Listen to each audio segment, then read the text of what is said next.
दोस्तों, कभी आपने सोचा है कि हमें हर चीज़ का ज्ञान है, अच्छे और बुरे की परख है, सही और गलत का पता है, कहाँ जाना है, कहाँ नहीं जाना है, सब पता है।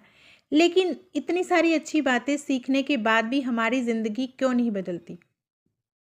क्योंकि हम ज्ञान को सीखते हैं, सुनते हैं, सत्संग में जाते हैं, लेकिन उसमें जो बातें सुनते हैं उनको अपनी ज़िंदगी में शामिल नहीं करते, उसके हिसाब से चलते नहीं हैं, उसको अपने आचरण में उतारते नहीं हैं।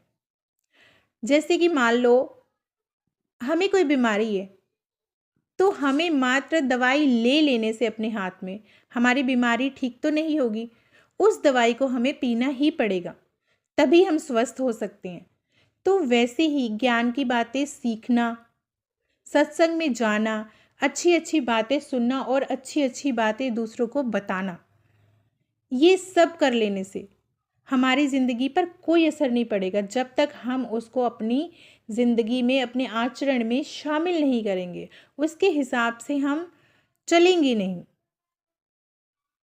जैसे एक नदी है, नदी में हमें तैरना है और हम किनारे पर बैठ के बुक में तैरने के तरीके पढ़ रहे हैं कि कैसे तैर सकते हैं। तो क्या सिर्फ़ तरीके पढ़ने से हम तैरना सीख जाएँगे?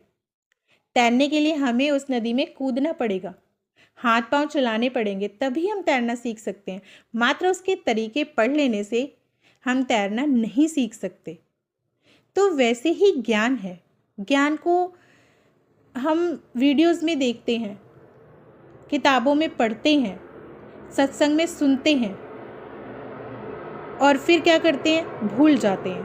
उसको अपनी ज़िंदगी में शामिल नहीं करते।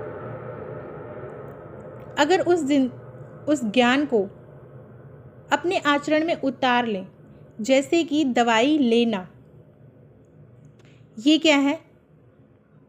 ये ज्ञान है और दवाई को पीना वो आचरण है।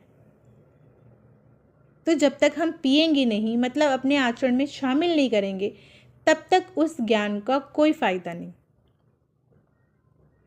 अगर ज्ञान को प्राप्त करना है, ज्ञानी बनना है, तो दीपक से सीखो। दीपक उजाला देता है, वो कभी कहता नहीं है कि मैं उजाला देता हूँ। अच्छी चीज़ों को आचरण में शामिल कैसे करें? सबसे पहले छोटी शुरुआत करें। जब हमें पता है कि गुस्सा हमारे लिए हानिकारक है, तो एक दिन प्रण लें कि एक दिन मैं बिल्कुल गुस्सा नहीं करूँगा, क्योंकि पूरा पहाड़ एक साथ उठाकर एकदम से हम नहीं सीख सकते। तो एक-एक